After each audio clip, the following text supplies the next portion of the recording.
हुई थी। इसने मेरा अपमान किया और मुझे जहाँ दिया, पर अब मुझे कुछ नहीं चाहिए। मैं जा रही हूँ, मुझे रास्ता दो।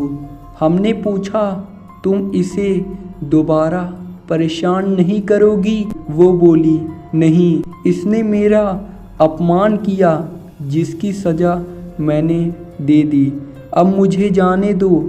और नानी बेहोश होकर गिर गई। हमने नानी को संभाला। इतनी देर में दिनेश भी सामान्य हो चुका था। हमने दिनेश को भी कुर्सी से खोल दिया। फिर कुछ दिन और बीते।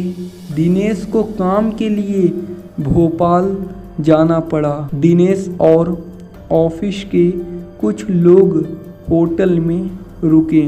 होटल में आधी रात को लोगों ने शिकायत की, वहाँ कमरे से रोने की आवाज़ें आ रही हैं। होटल कर्मी ने जाकर देखा तो वो आवाज़ें दिनेश के कमरे से आ रही थी।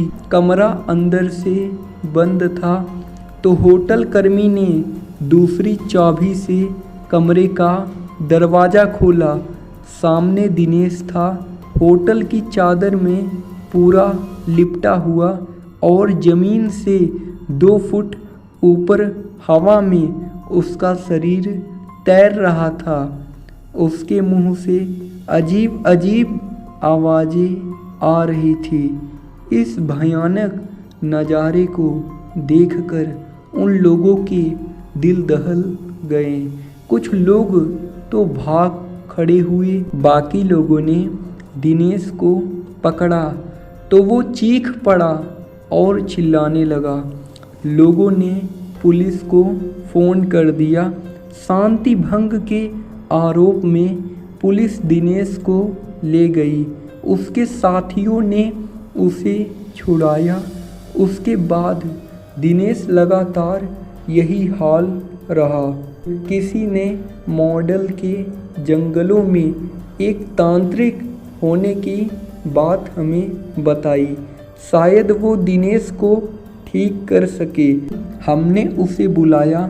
उस तांत्रिक ने भी आत्मा से बातें की तो उसकी वही मांग शुरू हो गई। मटकी, 4 नारियल, चुनरी और श्रृंगार का सामान।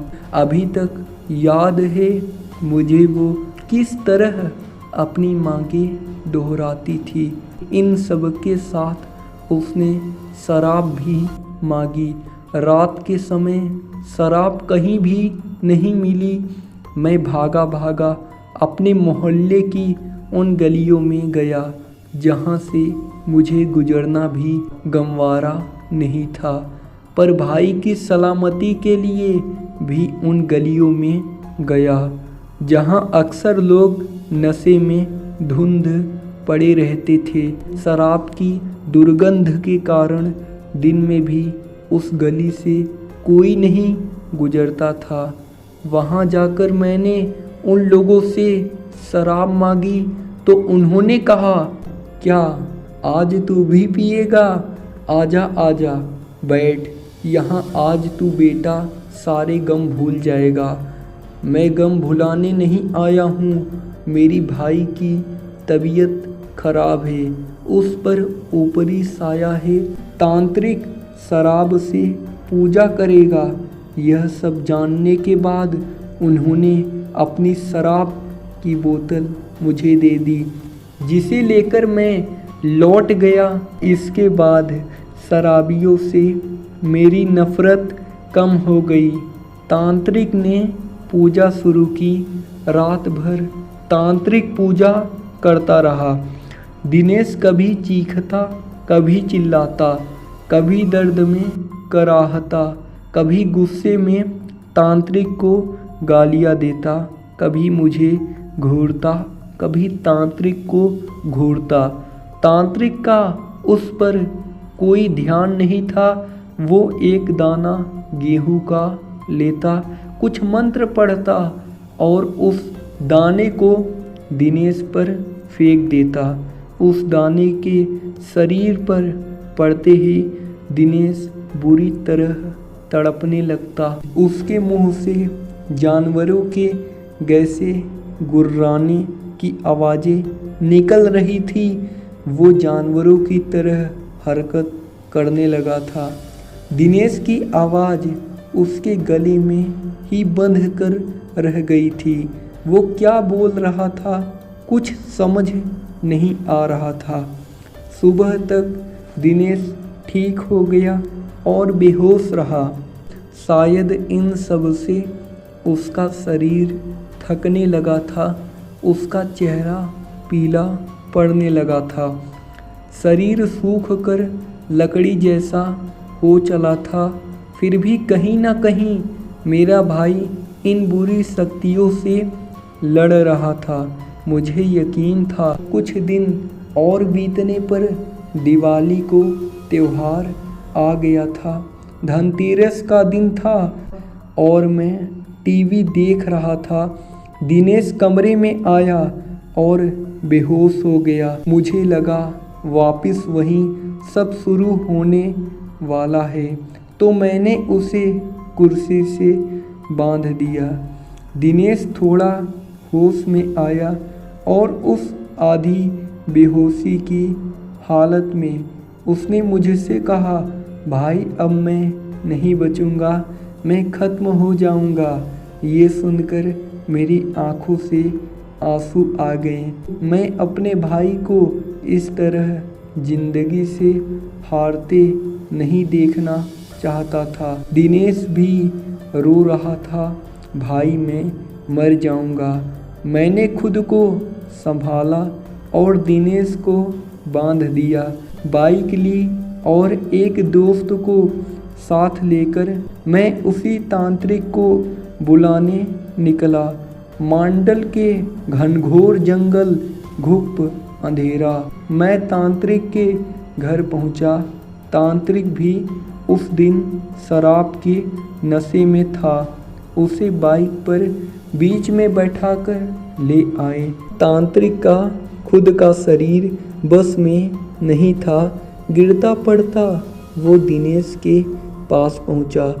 जैसे ही उसने दिनेश का हाथ पकड़ा, उस तांत्रिक का सारा नशा उतर गया। उसने वही पूजा दोहराई और सुबह होने तक दिनेश फिर ठीक हो गया। अब तो यही सिलसिला चालू हो गया था।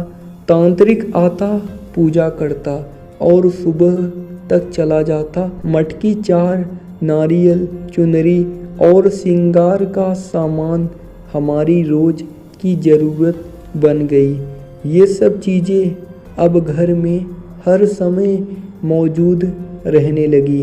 रोज रात घिरते घर में मन होशियत सी छा जाती। घर के एक कोने में शराब की बोतल का ढेर इकट्ठा हो गया था। ऐसा कोई मंदिर नहीं बचा, कोई मस्जिद नहीं बची जहां दिनेश का इलाज नहीं करवाया। अंत में किसी ने कलकत्ता के काली मंदिर जाने का सुझाव दिया। वहां जाकर दिनेश का इलाज कराया। यहाँ भी उसकी वही मांग जारी थी।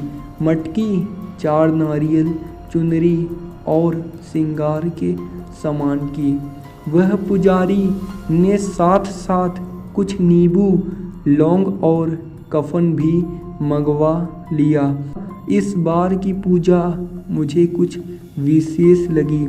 पुजारी हर बार कुछ मंत्र पढ़ता और उसे नींबू में फूंक देता और उसमें लौंग चुभा देता। फिर उस नींबू को कफन में लपेटकर एक मटकी में डाल देता। दिनेश को इससे बहुत दर्द होता और वो बेहोश हो जाता। होश में आकर दिनेश की फिर वही हरकतें चालू हो जाती थी, पर पुजारी अपने काम में लगा रहा। जैसे ही उस आत्मा की बारी आई, वो कहने लगी, मुझे छोड़ दो, मुझे छोड़ दो, जाने दो मुझे। पुजारी बोल तू इसे फिर परेशान करेगी। नहीं करूँगी, नहीं करूँगी, नहीं करूँगी, नहीं करूँगी। मुझे माफ़ कर दो, मुझे जाने दो। पुजारी, क्यों परेशान कर रही है इस बच्चे को? पीछा छोड़ इस बच्चे का, वापस आ, लौट जा जहाँ से भी तू आई है। पुजारी ने ऐसा 8 से 10 बार किया और तंत्रा को भी उसने कैद कर लिया। अंत में पुजारी ने वो मटकी हमें दी और कहा, इस बच्चे के अंदर दुष्ट आत्माओं ने डेरा जमा लिया था। सारी आत्माओं को इस मटकी में कैद कर दिया है। इसे ले जाकर शमशान में गाड़ दो और ध्यान रहे नंगे पैर ही जाना। हम उस मटकी को शमशान घाट आए। ताज्जुब तो यह था, पूरा रास्ता जंगल होकर गुजरता था। रास्ते में नंगे पैरों पर एक भी कांटा ना चुभा। ऐसा लग रहा था जैसे रुई पर चलकर हम उस जगह तक पहुँचे थे। इसके बाद दिनेश ठीक तो हो गया, पर काफ़ी कमज़ोर हो चला था। केवल खाने और दवाइयों के लिए ही बिस्तर से उठ पाता था। इस वाक़ये के बाद मेरा उन चीज़ों पर भी विश्वास हो गया जिन्हें मैं पहले नहीं मानता था। 5 सालों तक इस मुसीबत को झेलने के बाद हमारी माली हालत ख़राब हो गई थी। सर पर कर्जा हो गया था। धीरे धीरे हम भाइयों ने वो कर्जा भी चुका दिया।